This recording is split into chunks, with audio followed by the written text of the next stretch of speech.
Bukan karena puasanya akan diperintahkan semata, tapi cara membacanya ada pintu-pintu surga dibuka di situ.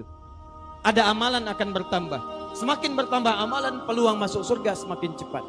Karena itu, supaya orang semakin semangat, semakin benar ibadahnya, maka ketika Allah turunkan ayat ini di bulan Sya'ban, bulan ke-8, Ramadan bulan ke-9. Artinya ayat ini turun sebulan sebelum datangnya Ramadan. Apa yang Nabi lakukan di antara jeda sebulan ini, itu yang kita turunkan menjadi materi kita pada siang hari ini sebagai persiapan menuju bulan Ramadan.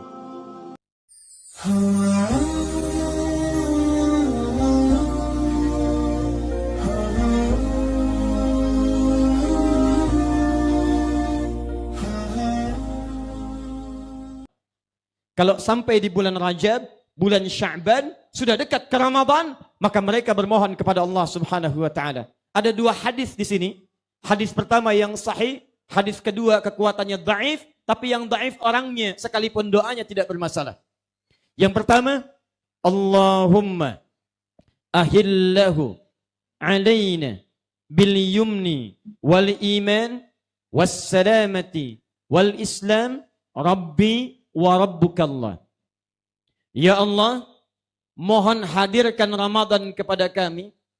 Saat hilalnya kelihatan, mohon berikan kepada kami rasa tenang untuk menjalani puasa. Mohon berikan kepada kami kenyamanan dalam menjalaninya. Kuatkan kami ya Allah untuk menjalani rukun Islam di dalamnya. Dan mohon berikan kepada kami kekuatan ya Allah untuk ikhlas menjalaninya karenamu saja. Itu hadis yang pertama, hadisnya sahih. Setiap akan dekat Ramadan, para ulama bermohon kepada Allah agar memiliki kesempatan untuk beribadah di bulan Ramadan. Kenapa? Pintu surga dibentangkan. Bapak Ibu bisa bayangkan, sahabat berdoa, tabi'in berdoa, ulama berdoa. Anda sahabat bukan, tabi'in bukan, ulama juga belum. Anda tidak berdoa. Anda yang aneh. Dua, ada kalimat hadis yang sangat populer. Allahumma barik lana fi Rajab wa Sya'ban wa balighna Ramadan. Pernah dengar hadis ini? Allahumma barik lana fi Rajab wa Sya'ban wa balighna Ramadan. Hadis ini secara sanadnya dhaif karena diriwayatkan oleh seseorang yang tertuduh seringkali berbuat yang tidak pantas. Sekalipun doanya itu tidak bermasalah. Jadi kalau Bapak Ibu berdoa dengan doanya tidak salah. Tapi kata ahli hadis, jangan kemudian diposisikan sebagai hadis karena hadisnya bermasalah. Contoh, kalau saya berdoa begini sekarang, ya Allah, mohon berikan keberkahan pada saya di bulan Sya'ban ini.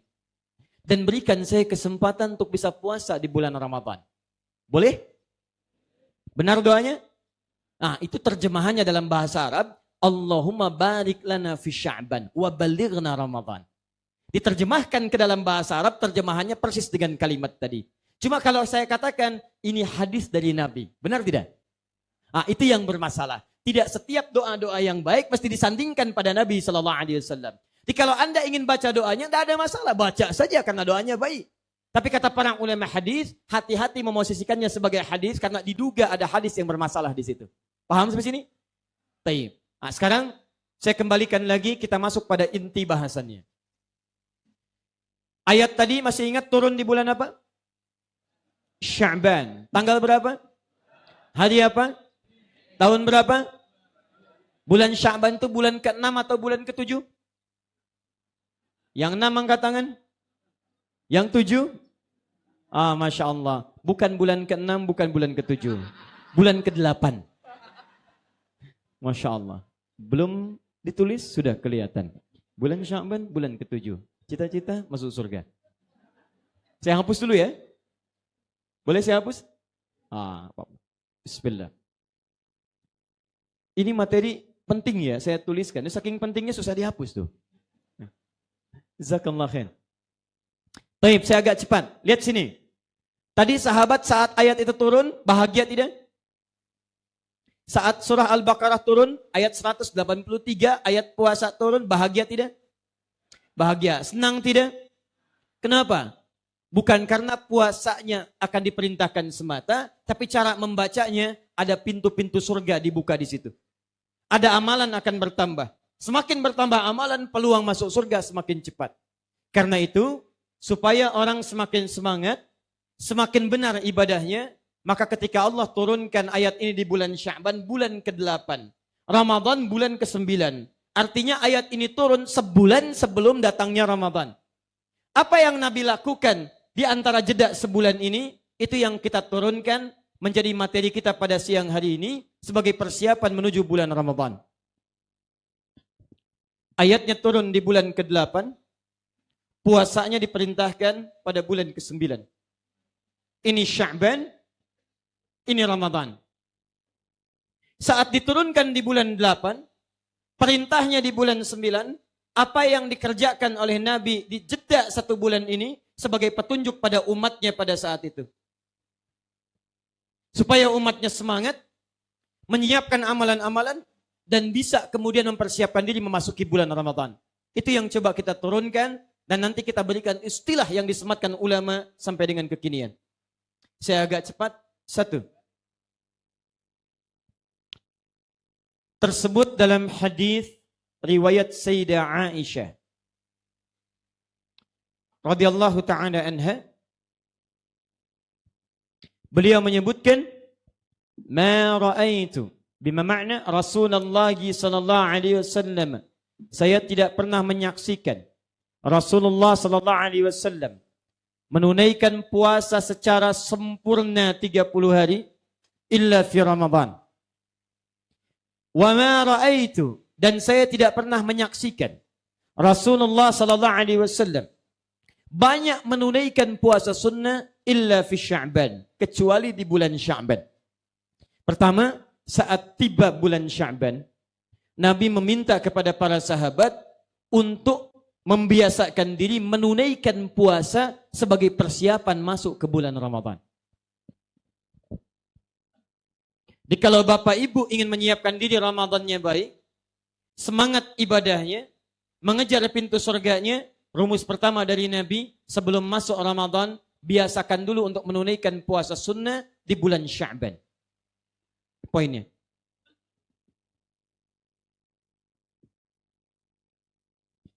Apa pentingnya puasa di bulan Sya'ban? Kata para ulama, Nabi SAW mencontohkan pada kita, puasa di bulan Sya'ban, salah satu tujuannya sebagai persiapan adaptasi menuju bulan Ramadan. Karena kalau orang tidak pernah puasa sebelumnya, apalagi puasa yang berturut-turut selama kurang lebih 30 hari, maka tubuhnya cenderung tidak siap untuk menunaikan puasanya. Sehingga ketika masuk Ramadan, lambat penyesuaiannya, berkurang amalannya. Kata keterangan medis, orang-orang yang terbiasa menyesuaikan diri dengan puasa, maka pergerakan tubuhnya akan menyesuaikan dengan pola makan dan minumnya. Anda tidak biasa puasa, maka kecenderungan badan akan lemas, ujung-ujungnya, maaf, hanya memilih tidur dalam keseharian. Baru sahur, sudah tanya, kapan buka? Padahal baru sahur. Menjalani dari subuh sampai dengan ke zuhur, tidur banyak dilakukan. Dari zuhur sampai dengan asar, Masya Allah, jeda waktunya 3 jam, tidurnya 2 jam. Dari asar sampai dengan maghrib, jeda waktunya 2 jam, tidurnya 1 jam. Kalau orang-orang tidak biasa menunaikan puasa, maka bawaannya ketika masuk puasa, minimal tubuhnya tidak siap menunaikan puasanya. 2, saya agak cepat. Nabi mengajarkan memperbanyak puasa sunnah di bulan Sya'ban agar memberikan kesempatan pada orang-orang yang baru baligh, baru masuk Islam, baru mulai puasa, dia bisa memiliki kebiasaan yang kuat sehingga jadi ajang latihan sebelum masuk ke bulan Ramadan. Jadi kalau Bapak Ibu ingin mengajarkan anaknya puasa, jangan diajarkan saat Ramadannya kalau tiba dia sudah balik pada masanya. Sekarang 1439 Hijrah. Anak bapak, anak ibu sudah balik. Ramadan tahun ini wajib dia puasa. Kapan mengajarkannya? Bulan Sya'ban latih dengan puasa. Sekarang sudah masuk tanggal berapa Sya'ban?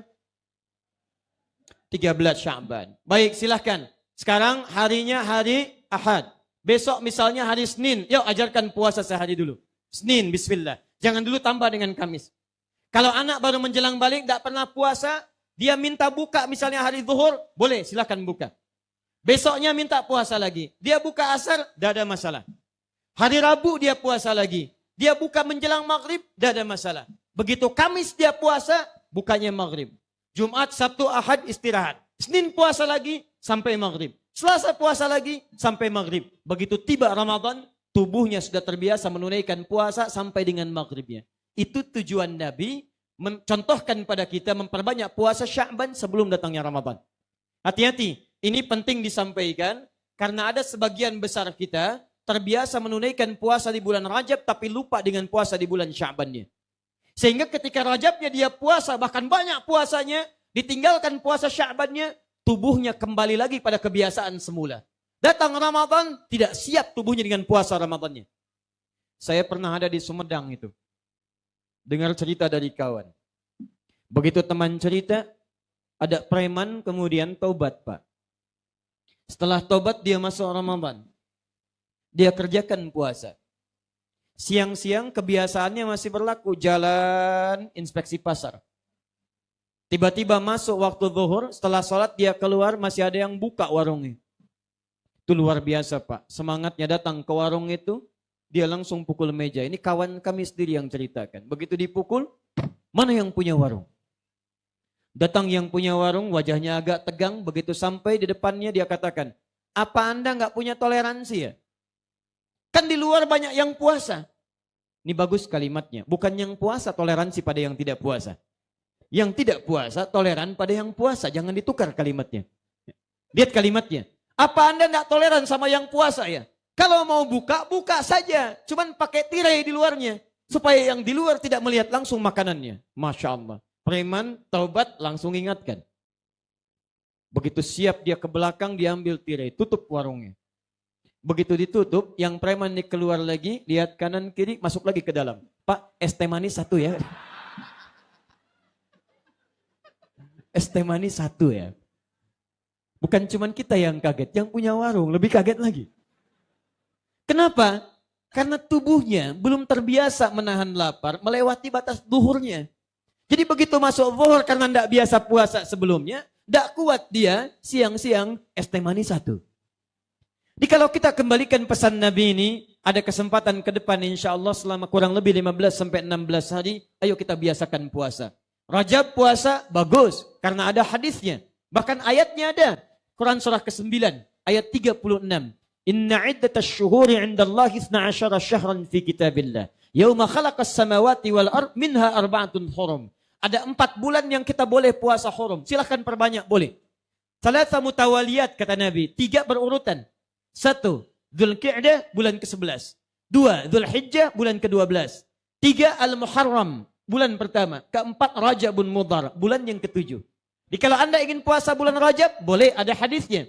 Anda puasa Al-Muharram, boleh. Anda puasa Dzulqa'dah, boleh. Anda puasa di bulan Dzulhijjah, selama Anda tidak berhaji, Anda boleh. Silahkan.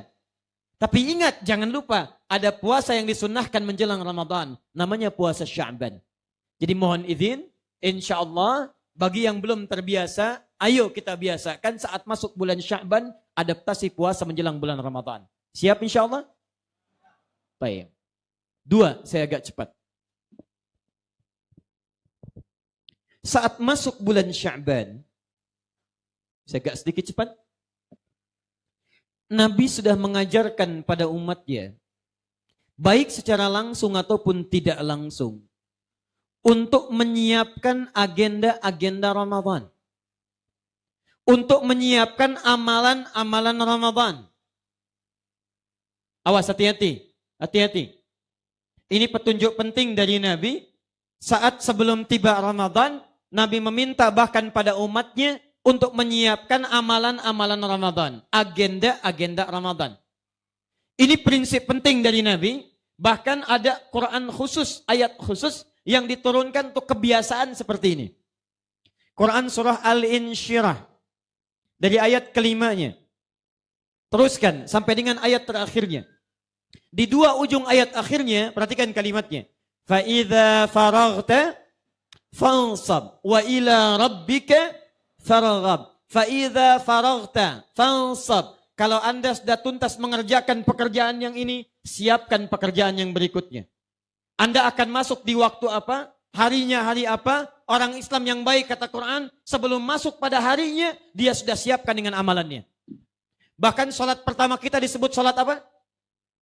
Sholat pertama yang kita kerjakan disebut sholat apa?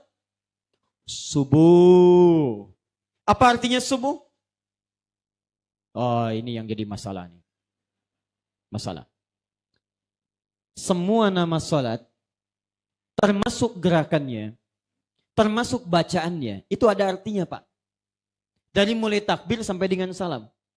Dan Nabi mengajarkan semua artinya, dari berdiri sampai salam. Dan hebatnya, kalau Anda benar mengerjakan itu, nanti ada 5 jaminan dalam Quran yang diberikan hanya pada orang sholat. Yang tidak sholat, tidak akan dapat itu. Lain waktu nanti kalau ada acara lagi, saya uraikan 5 turunan itu, hebatnya Abdurrahman bin Auf. Anda kenal Abdurrahman bin Auf? Kenal. Luar biasa. Cuma di Rembang ada yang kenal Abdurrahman bin Auf. Luar biasa. Belum ditulis sudah kelihatan. Sya'ban bulan ke-7. Abdurrahman bin Auf kenal. Cita-cita masuk surga. Abdurrahman bin Auf belajar pelajaran fikih solat. Baru berdiri begini, berdiri. Diajarkan oleh Nabi, ini makna berdiri ini begini. Praktekkan oleh kamu. Beliau seorang pedagang, seorang pengusaha. Diajarkan makna berdiri oleh Nabi. Begitu diajarkan hijrah ke Madinah, saat hijrah hartanya semua dirampas, dipraktekkan saat di Madinah prinsip berdiri pengajaran dari Nabi, ketika dipraktekkan 3 bulan di Madinah, jadi orang paling kaya nomor 3 di Madinah. Ketika sampai setahun, dari pelajaran berdiri dalam sholat, jadi orang paling kaya nomor 1 di Madinah. Yang kapaknya saja terbuat dari emas, Anda bayangkan. Cuma pelajaran berdiri. Ternyata semua bacaan-bacaan sholat, semua gerakan sholat, dari awal sampai akhir, itu bukan gerakan semata. Ada makna di dalamnya. Di lain waktu saya tunjukkan. Atau di akhir nanti, saya berikan simulasi khusus. Kenapa takbirnya mesti begini? Kenapa sejajar dengan bahu? Kenapa ada yang di daun telinga? Kenapa tangan menutup yang kiri? Kenapa tempatnya menutup dada? Kenapa berdirinya tegak? Kenapa kakinya selebar bahu? Kenapa rukunya sejajar? Kenapa kalau sujud 7 bagian yang menempel? Itu ada maknanya semua. Dan para ulama menuliskan di buku-buku mereka. Nah, teman-teman sekalian, Bapak dan Ibu, saya kembalikan. Subuh itu seakar dengan kata asbah. Asbah itu artinya sesuatu yang sudah siap dengan rencana. Wasubhi idza tanaffas. Kalau sudah tiba waktu subuh, kita itu harus sudah siap dengan pekerjaan berdasarkan nafas yang keluar dalam diri kita. Matahari keluar, tumbuh-tumbuhan mengeluarkan oksigen. Semua beraktivitas. Kalau subuh tiba, kita mesti punya rencana. Apa yang mau kita kerjakan di hari itu. Jadi bedanya orang Islam dengan orang yang belum beriman. Begitu tiba waktu subuh, dia sudah punya rencana yang jelas apa yang mau ia kerjakan di hari itu. Jam 7 saya kerjakan apa. Jam 8 saya di mana. Zuhur saya sholat berjamaah di mana. Asar saya kerjakan apa. Maghrib saya sholat di mana. Isya saya kumpul di mana. Semuanya terencana dengan baik. Orang yang tidak pernah punya rencana, minimal tidak akan teratur pekerjaan dan aktivitasnya. Silakan cek di kantor, ada rencana pekerjaan. Di sekolah ada kurikulum yang diatur. Kalau di sekolah saja punya kurikulum, kenapa hidup Anda yang panjang tidak punya kurikulumnya? Kalau di kantor ada tata pekerjaan, kenapa pekerjaan Anda di dunia tidak punya tataannya? Makanya salat pertama disebut dengan subuh, supaya kita diminta setiap hari siapkan rencana, siapkan rencana. Ramadan lebih besar. Orang yang tidak punya rencana di bulan Ramadan, maka kegiatan amalannya cenderung tidak teratur. Ingin tarawih, tarawih. Tidak ingin, tidak. Ingin tarawih, tarawih. Begitu final bolanya, Liverpool bisa bertemu dengan Madridnya, Masya Allah ditinggalkan tarawihnya. Saya tidak pernah nonton bola Pak, tidak ada kerjaan. Cuman saya tahu kemarin Liverpool menang 5-2 lawan Roma. Muhammad Salah 2 gol 2 assist. Saya tahu pelatihnya Jurgen Klopp. Ya, Jurgen Klopp sebelumnya di Borussia Dortmund. Saya tahu itu. Cuman saya nggak pernah nonton, nggak ada kerjaan. Nggak ada kerjaan. Ya, Madrid kemarin menang 2-1 lawan Munchen. Ya, Madrid dilatih oleh Zidane. Ya, Munchen kemudian dilatih oleh Heynckes. Heynckes itu sebelumnya pensiun dia dari Munchen, digantikan Ancelotti. Ancelotti pindah kemudian ke Chelsea, tidak berhasil dibalikin lagi ke Munchen, dipecat di Munchen, ganti lagi sama Heynckes. Saya hafal itu. Ya, saya hafal. Tapi saya nggak pernah nonton. Nggak ada kerjaan. Manchester City kemarin juara. Pep Guardiola pelatihnya. Pep Guardiola sebelumnya di Barcelona. Barcelona sebentar lagi jadi juara di liganya dia. Cuman dia dipukul kemarin oleh AS Roma. 3-0 dia kalah waktu di Roma. Saya hafal itu. Hafal. Arsene Wenger pensiun saya tahu itu. Ya, saya tahu Hasan Manajer pensiun. Ya, akan bertemu MU sekarang beberapa dekat waktu lagi. Ya, dan MU kemarin menang 2-1. Akan menuju Piala Inggrisnya. Dan akan bertemu kemungkinan besar dengan Tottenham Hotspur. Saya tahu itu. Cuman saya nggak nonton. Karena kerjaan. Yang Anda ini bola hafal, tapi amalan Ramadan tidak hafal. Ini yang jadi masalah. Sampai Rossi kemarin kalah saya tahu. Sebelumnya senggolan dia dengan Marquez. Marquez yang nyenggol. Rossi start dari 19, Marquez dari 18. Sekarang hubungannya tidak bagus waktu di Argentina kemarin. Kemudian kalah, Marquez nomor 1 lagi. Rossi nggak finish. Saya hafal itu. Cuman saya nggak nonton. Itu. Jadi tidak ada kerjaan kita. Cuman kita baca iya. Baca supaya menambah wawasan. Tapi kalau Anda kebanyakan baca yang demikian. Lupa dengan ibadah itu yang salah. Jadwal bola tertata rapi. Jadwal puasa tidak ada jadwalnya. Bagaimana Anda bisa menunaikan puasa dengan baik? Karena itu sunnah yang kedua, Nabi mengajarkan sebelum masuk Ramadan, keluarkan kurikulum amal Ramadan. Apa saja yang dikerjakan siang dan malamnya. Maka disinilah ada 3 amalan. Ini kita turunkan.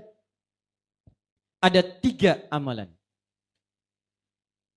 Yang diajarkan oleh Nabi.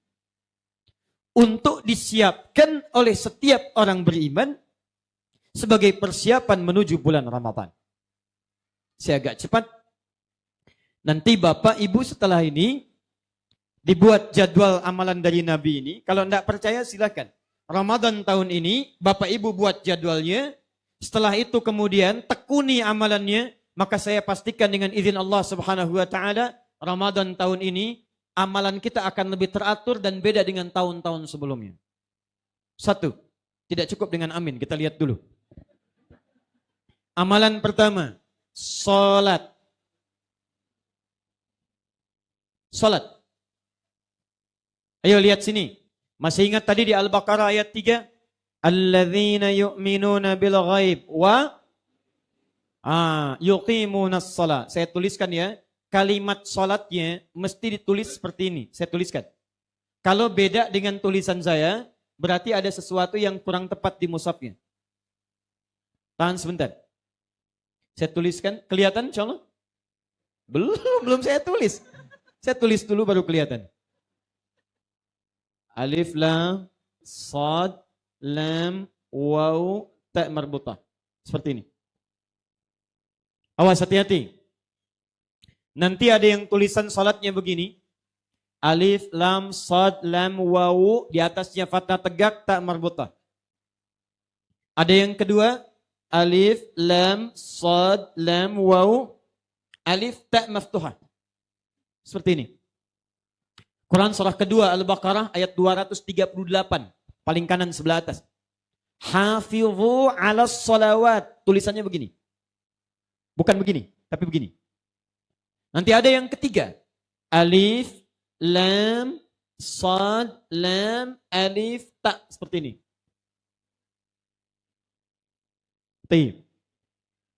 Sudah? Kalau ditulis seperti ini, yang paling atas, alif, lam, sad, lam, alif, ta. Itu artinya 1 kali sholat. Sekali saja. Setunggal. Itu ya? Ya, kulo saged apa itu ya? Bisa bahasa Jawa sedikit-sedikit ya, sedikit-sedikit. Baik. Niki pinten Bu? Ya, oh, ya. Dari kasih tahu saged kirang boten. Saged Mas. Nah, sudah itu udah nggak bisa bicara lagi tuh. Sampai situ aja. Baik. Yang kedua, saya turun ke bawah dulu yang ini. Alif, lam, sad, lam, waw, alif, ta maftuhah. Terbuka begini. Kalau disebutkan bentuk begini, itu artinya al-jam'ul mahdud. Bentuk jama' tapi terbatas. Tidak boleh lewat, tidak bisa kurang. Jama' banyak tapi dibatasi. Nah, dalam bahasa fiqih, kalau ada yang seperti ini, alif, lam, sad, lam, waw, alif, ta maftuhah, itu artinya sholatnya sholat fardu, sholat wajib. Baik, sholat wajib itu berapa waktunya? 5. Baik, boleh kurang dari 5? Tidak. Boleh lebih dari 5? Tidak. Salat fardu cuma 5. Anda kurang, Anda salah. Lebih daripada 5, Anda terlampau soleh. Cuma 5. Nabi aja salat fardu 5 waktu. Anda mau 6. Anda kurang sehat di situ. Ya. Lihat sini. 5. Nah 5 itu jama' atau tunggal? Jama'. Tapi jamaknya tidak boleh lewat, tidak boleh kurang. Yang tidak boleh kurang, tidak boleh lewat itu disebut dengan jam'ul mahdud. Jama' yang terbatas.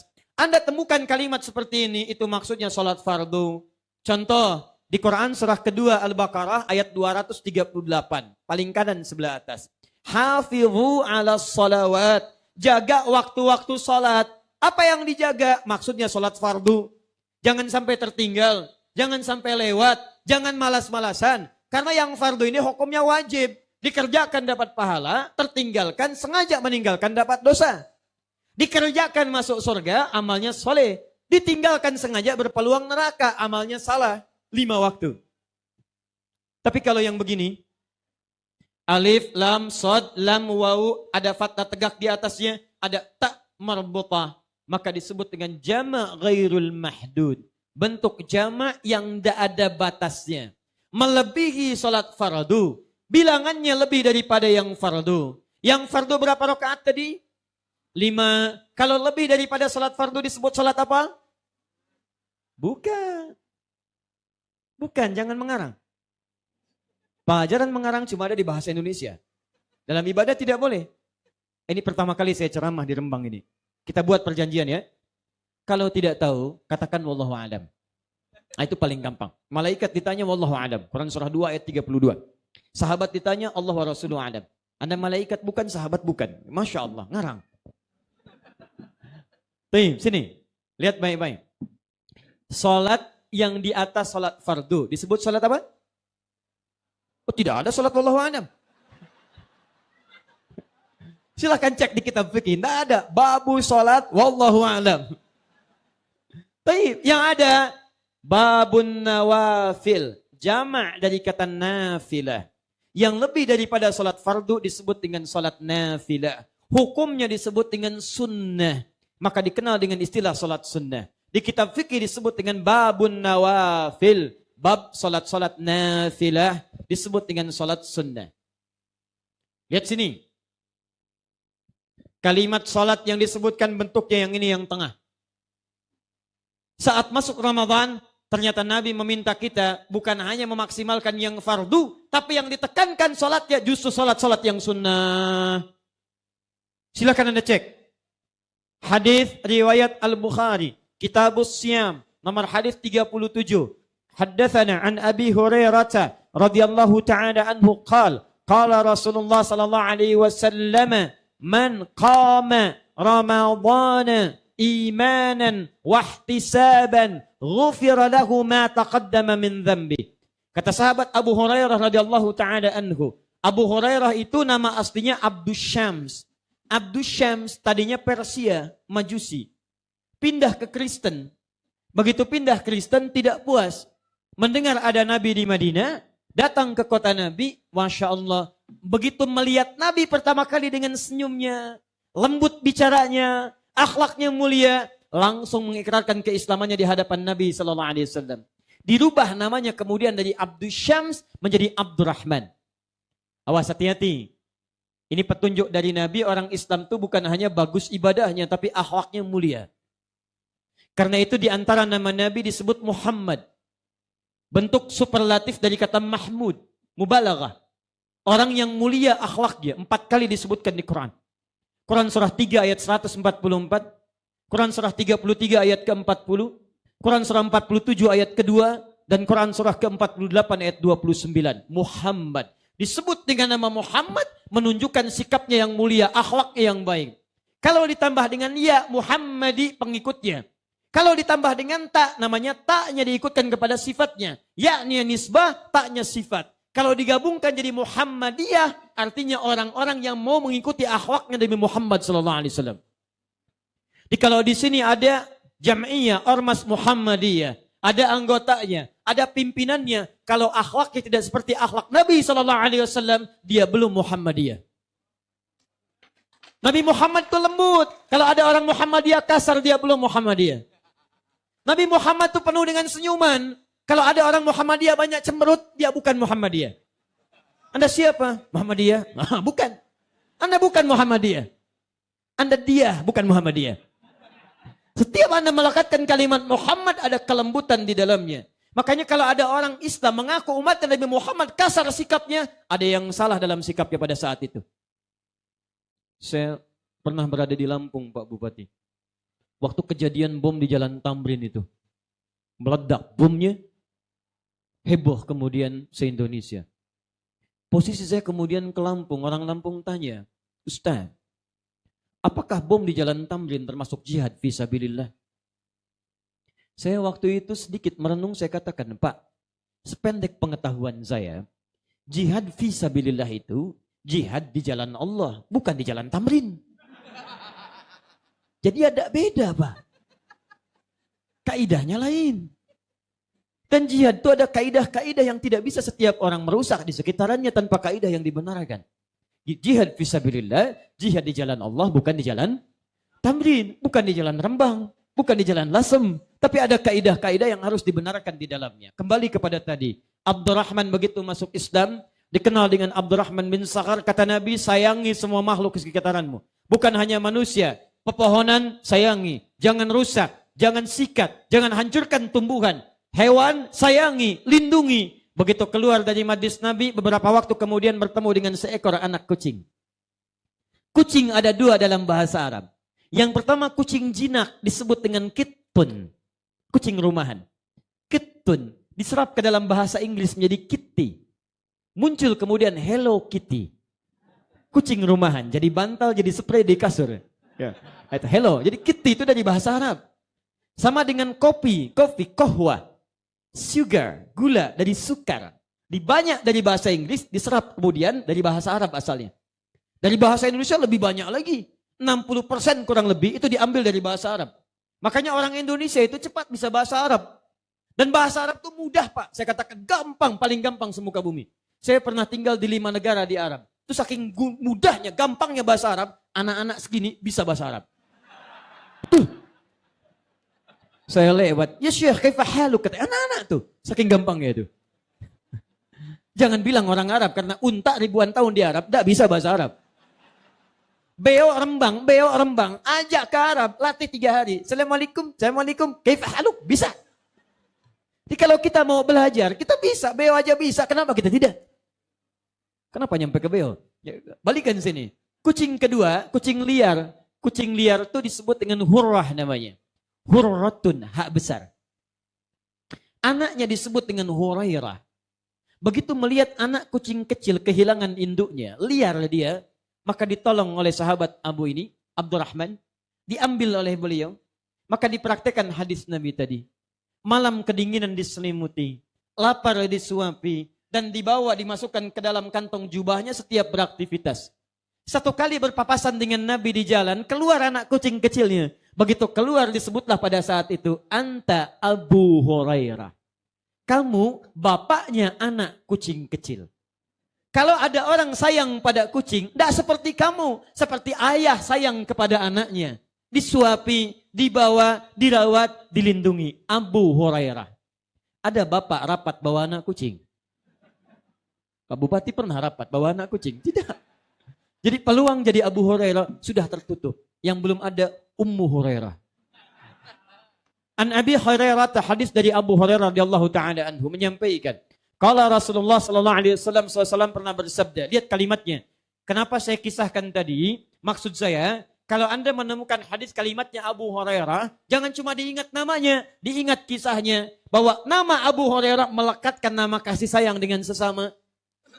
Begitu baca Abu Hurairah, oh berarti ini ada pengajaran pada saya. Saya mesti berkasih sayang. Saya mesti menyayangi binatang. Saya mesti menyayangi sesama, menyayangi tetangga dan sebagainya. Taib. Man qama Ramadhana imanan wa ihtisaban. Siapa yang bisa memaksimalkan salat di bulan-bulan Ramadan. Hadis ini menunjuk tentang salat tarawih. Sedangkan tarawih hukumnya sunnah. Siapa yang bisa memaksimalkan salat sunnah, salat qiyam, malamnya Ramadan, ghufira lahu ma taqaddama min dzambi. Dikerjakan dengan penuh iman, dikerjakan serius, istighfar kepada Allah. Perhatikan, Anda yang memperbanyak salat di bulan Ramadan berpeluang mendapatkan ampunan dari semua dosa yang pernah dikerjakan. Cuma bulan Ramadan yang saat Anda mengerjakan salat sunnah, dikerjakan salat sunnah, istighfar pada saat itu, dosa-dosa Anda diampuni seketika. Ramadan. Tahan. Fokus sini. Siapa tadi yang mengaku banyak dosanya, angkat tangan? Masya Allah. Yang tidak ngangkat saking banyaknya berat diangkat ya. Tanya. Lihat sini. Ada peluang dosa bapak dan ibu, saya, kita, dari ujung kepala sampai ujung kaki. Jadi kalau mau dirinci iseng-iseng, bikin buku catatan dosa. Begitu dibuat, keluarkan dari kepala dulu. Contoh, dari kepala mata, saya tanya pada bapak ibu. Dari mulai balik sampai dengan sekarang. Jangan dulu baliklah. Hari ini aja baru bangun, sudah berapa kali mata berdosa? Berapa kali lihat gambar yang tidak diperkenankan? Saya tanya sebentar deh. Bapak fungsi mata apa? Melihat. Ibu fungsi mata apa? Tuh, melihat. Bukan melihat. Kalau cuma melihat, kambing pun melihat. Apa bedanya mata kita dengan mata kambing? Elang pun melihat. Mata elang lebih tajam dibanding mata kita. Elang naik ke udara, naik ke atas. Bukit Sunan Bonang tuh naik tuh ke atas pesujudan. Naik. Anak ayam kelihatan di bawah. Anda naik ke udara pakai pesawat, anak sendiri gak kelihatan. Mata elang lebih tajam daripada kita, tapi mata elang tidak dihisab. Mata kita yang tidak lebih tajam dibandingkan elang dihisab oleh Allah, dihisab. Quran surah 17 ayat 36, paling kanan sebelah bawah. Wala taqfu ma laysa laka bihi ilmun, innas sam'a wal basara wal fuada kullu ulaika kana anhu mas'ula. Hei, hati-hati, jangan ikuti segala hal yang tidak ada dasar pengetahuannya. Karena pendengaranmu, pandanganmu, dan apa yang kamu pikirkan akan dihisab oleh Allah. Ditanya, mata, dari bangun tidur saja, berapa kali mata Anda salah lihat? Silahkan cek. Begitu buka handphonenya, dilihat mau buka WA yang muncul iklan. Masya Allah, begitu dibuka iklan yang tidak bagus. Turun ayat. Quran surah 24 ayat 30 untuk laki-laki. Ayat 31 untuk perempuan. Kullil mu'minin. Katakan pada pria-pria beriman yang sudah punya kunci surga. Yaghuddu min absarihim. Jangan kamu tutupi kunci surgamu. Ayo, palingkan dari dosa matamu. Kalau melihat yang tidak baik, ahli surga itu memalingkan mata. Palingkan. Bahkan disebutkan di Ali Imran ayat 133, begitu dipalingkan dia istighfar. Wasari'u ila maghfirah, dia bergegas istighfar. Begitu melihat, astagfirullah, salah. Dan gak ada jedanya, gak ada jeda. Astagfirullah. Astagfirullah. Ada. Langsung. Astagfirullah. Masuk. Dan sudah nggak diulang lagi. Setelah itu dia palingkan. Hilangkan gambarnya. Pertanyaan saya, dari mata aja berapa kali dosanya? Telinga berapa kali kemudian salah dengar? Lisan berapa kali Anda bergibah? Lisan berapa kali mencela orang lain? Saya tidak, Ustadz. Alhamdulillah. Tidak seperti dia tuh. Sehariannya begitu. Tuh berapa kali salah. Sampai ke ujung kaki. Ada peluang cuma Ramadan, yang lainnya enggak ada, cuma Ramadan. Ramadan Anda kerjakan sholat, begitu Anda kerjakan, Anda istighfar pada saat itu. Bermohon ampunan pada Allah. Lihat kalimat Nabinya, hadisnya sahih. Di Al-Bukhari nomor hadis 37 kitab Usyam. Kata Nabi, ghufira lahu ma-nya mausul, menunjuk pada semua. Ghufira lahu ma taqaddama min dzambi. Diampuni semua dosa-dosa yang pernah ia kerjakan sebelumnya. Karena itu, fokus sebelum masuk Ramadan, keluarkan semua jenis salat sunnah yang pernah diajarkan oleh Nabi SAW. Anda turunkan siang sampai malamnya. Misal, saya agak cepat ya. Ini saya masih ada waktu? Masih ada waktu. Baik, teruskan ya. Baik, belum jam 11.36, 250.000 lumayan. Lihat sini, fokus. Bismillah. Salat sunnah, siang sampai malam. Saya agak baca cepat rumusnya. Misal, ada dua jenis yang harus dimaksimalkan. Satu rawatib. Rawatib. Jumlahnya 12 rakaat. Disebutkan di hadis riwayat At-Tirmidzi. Nomor hadis 414. Saya baca cepat. Man shalla itsnatai asyrata rak'atan. Siapa yang salat 12 rakaat. Fi yaumin wa lailatin. Di siang dan malamnya. Mengiringi waktu salat fardu siang malam. Arba'an qabla dhuhri. 4 rakaat sebelum zuhur. Di sebelum zuhur itu boleh ada salat 4 rakaat, Pak. Teknisnya bisa 4 langsung atau 2-2. 2 rakaat salam, 2 rakaat salam. Kemudian setelah itu, rak'ataini ba'daha, 2 rakaat setelahnya. 6. Rak'ataini ba'dal maghrib, 2 rakaat setelah maghrib. 8. Rak'ataini ba'dal isya, 2 rakaat setelah isya. 10. wa raka'ataini qabla al-fajri, 2 rakaat sebelum fajar, sebelum subuh. 12. 12 rakaat pertama. Kalau Anda kerjakan ini, bukan hanya ada peluang kebaikan. Perhatikan sini. Bunya lahu bihinna baitun fil jannah. Yang konsisten mengerjakan 12 rakaat ini selama hidupnya, maka Allah akan buatkan baginya satu rumah di surga khusus. Siapa yang sudah punya rumah di surga boleh angkat tangan. Masya Allah. Baik. Kalau merasa belum punya rumahnya, bangun dari sekarang. Bahannya diberikan. Ayo, 2 rakaat sebelum subuh, 4 sebelum zuhur, 2 setelah zuhur, 2 ba'da maghrib, 2 ba'da isya. Kalau ingin tambahan lagi, silahkan. Maaf, sebelum asar, qoblal asar. Ada salat sunnah? Ada atau tidak? Yang bilang ada, angkat tangan. Yang tidak, angkat tangan. Ya, wallahu a'lam. Tayyib. Sebelum asar ada 4 rakaat. Dalilnya di Abu Daud. Abu Daud itu nama aslinya Sulaiman. Dari Sijistan. Dikenal dengan Sulaiman As-Sijistani. Hafal 500.000 hadis. Dengan matannya, dengan sanadnya. Jadi hafal redaksi hadisnya, hafal orang-orang yang meriwayatkan sampai ke Nabi. Saking mudahnya hafalannya, disebutkan ini dhaif, ini maudhu', ini munkar, ini matruk, ringan. Kata Ibnu Qayyim Al-Jauziyah, kalau dulu ada Nabi Daud bisa melunakkan besi dengan tangannya, maka ini Abu Daud bisa melunakkan hadis dengan lisannya. Maka sejak saat itu dikenal dengan nama Abu Daud rahimahullah. Abu Daud, nomor hadis 1257. Rawinya dari sahabat Ibnu Umar radhiyallahu taala anhuma. Bunyi hadisnya, lihat kalimatnya. Qala Rasulullah sallallahu alaihi wasallam, rahimallahu imra'an shalla qabla al-'ashri arba'an.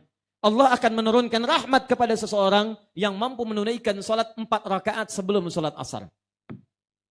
Sebelum maghrib, ada salat sunnah? Berapa rakaat? 2 apa 4? Baik, yang bilang ada angkat tangan. Yang tidak, yang tahu dalilnya angkat tangan. Saya berikan hadiah langsung.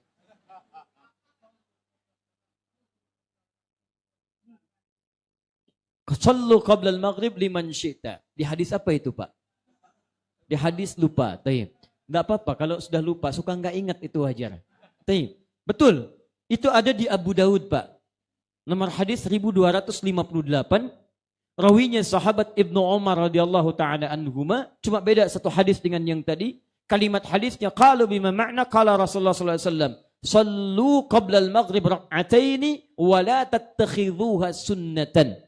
Silahkan sholat 2 rakaat sebelum maghrib, tapi jangan dibiasakan. Lihat, wala tattakhidhuha sunnatan, tapi jangan dibiasakan. Orang bertanya, apa maksud kalimat Nabi jangan dibiasakan? Kata para ulama hadis, maksudnya ini menunjukkan waktu maghrib itu pendek sekali. Kalau waktunya begitu pendek, bagus ya tidak perlu sholat sunnah. Dari mulai adzan sampai ke iqamat cepat dilangsungkan. Tapi kalau menemukan situasi yang orang belum datang, ada kegiatan tertentu seperti tawaf di Masjidil Haram. Begitu Anda azan, orang masih tawaf, orang banyak tawaf, Anda sudah baca Quran, Anda sudah zikir. Daripada mengerjakan perbuatan tidak karuan atau yang tidak bermanfaat, ambil handphone, hadap ke Ka'bah, ceklik, menunggu masjid, menunggu salat maghrib di Masjidil Haram. Ria. Begitu ria batal amalan. Daripada demikian kenapa tidak salat 2 rakaat? Itu yang dimaksudkan. Jadi kalau Anda ke masjid, datang sendiri, buka pintu sendiri, nyalakan lampu sendiri, azan sendiri, nunggu sendiri, belum ada orang yang datang. Salat. Ditunggu 5 menit belum datang, salat. 10 menit belum datang, salat sebelumnya, doa. Tidak ada yang datang 20 menit, Anda qomat sendiri. Anda jadi imam sendiri. Jadi makmum sendiri. Matikan lagi lampu masjid sendiri. Keluar lagi sendiri. Pahalanya semua untuk Anda sendiri. Luar biasa. Subuh kebanyakan melakukan itu. 4.19 tidak ada yang datang. Masya Allah. Nanti jam 9:14 azan lagi di masjid. Orang-orang banyak yang datang. Begitu banyak yang datang mereka marah kepada Anda. Gila kamu, azan kok jam segini. Katakan pada mereka, kalian yang gila. Tadi subuh saya azan, gak pada datang. Sekarang saya azan, kenapa pada datang? Ayo balikan. Ini qabla al-maghrib. Qabla al-isya ada salat? Ada 2 rakaat. Ma bainal adzanaini rak'atan. Di antara dua adzan, adzan dengan iqamat boleh salat 2 rakaat. Jadi silahkan maksimalkan. Maaf, selama bulan Ramadan saya sarankan pada Anda, jangan cukupkan dengan yang fardu. Semua jenis salat sunnah kerjakan, buru, karena pahalanya beda dengan hari biasa. Saya berikan rahasia ya. Ini di antara kita saja. Saya serius. Lihat sini. Buka kitab Siam. Karya Imam Al-Bukhari. Nomor hadis yang pertama. Paling kiri sebelah atas. Itu disebutkan. Pahala amalan di bulan Ramadan. Itu beda dengan hari biasa. Yatruku ta'amahu wa syarabahu wa syahwatahu min adli. As-siyamu li wa ana ajzi bihi. Orang puasa meninggalkan makan, tinggalkan minum, tinggalkan syahwat hanya untukku. Maka aku berikan pahala khusus. Aku yang langsung berikan pahalanya. Tidak ada ukuran yang sama dengan hari biasa. Wal hasanatu bi asyri amthaliha. Dan pahalanya paling minimal itu satu kebaikan 10 kali lipat dari hari biasa. Saya ambil contoh begini. Bapak sholat sekarang zuhur. Begitu sholat itu pahalanya 10. Dalilnya Quran surah ke-11 ayat ke-114. Aqimis salata tarafain nahar wa zulafan minal lail innal hasanati yudhibnas sayyi'at. Di ayat ini salat disebut dengan hasanah. Tafsirkan di Quran surah ke-6 ayat 160. Man jaa'a bil hasanati falahu asyru amthaliha. Siapa yang mengerjakan satu kebaikan dapat 10 gambarannya. Salat disebut hasanah, orang kerjakan hasanah dapat 10. Ramadan beda, sekali salat kali 10 lagi kali lipat hari biasa. Jikalau Anda sholat di sekarang dapat 10, Ramadan kali 10 lagi. Jikalau Anda tinggalkan sekali kesempatan sholat di bulan Ramadan, Anda kehilangan banyak kesempatan mendapatkan pahala pada saat itu. Tapi bagian terakhir, pada nomor pertama, bagian terakhir, nomor pertama. Tenang, masih ada 10 nomor. Lihat sini, bagian terakhir, nomor pertama. Ada satu jenis sholat yang saat Anda kerjakan, bukan hanya menghadirkan pahala, tapi seketika dosa Bapak Ibu bisa diampuni seluruhnya sampai malam itu. Jadi kalau Anda sedang sholat, kemudian sujud, Anda lakukan amalannya, meninggal saat sujud itu, diampuni dosa Anda, semuanya bersih, punya amalan sholat, seketika insya Allah masuk surga Anda. Lihat sini amalannya. Saya akhiri dulu, Al-Bukhari, nomor hadis 37. Saya cepat. Amalannya kita kenal dengan nama salat tarawih. Tarawih. Man qama ramadhana imanan wa ihtisaban. Siapa yang menunaikan qiyam Ramadan, salat di malam-malam Ramadan. Malam Ramadan. Hati-hati. Anda tidak kerjakan ini, kata Al-Quran, tidak sempurna Ramadan Anda. Tidak sempurna. Quran surah kedua ayat 187. Di pertengahan ayat, paling kanan pertengahan. Lihat. Thumma atimmus siyama ilal lail. Kemudian saat Ramadan nanti sempurnakan puasa Anda dengan mengerjakan amalan di malam harinya. Di antara tafsirnya. Ada beberapa tafsir dari kalimat ini, di antara maknanya, kerjakan amalan malamnya. Karena itu kalau ada orang puasa, malamnya tidak tarawih, sah puasanya. Cuma pahalanya tidak sempurna. Keutamaannya tidak sempurna. Tapi persoalannya ketika Anda disebutkan mengerjakan sholat ini, kalimat nabinya tidak pernah menyebutkan tarawih. Kalimat nabinya qama, kerjakan dengan sempurna sholat malam Ramadan itu. Bagaimana kesempurnaannya? Nah, ini yang mau saya bahas. 3 kalimat saya turunkan. Setelah ini kita cukupkan untuk sementara waktu.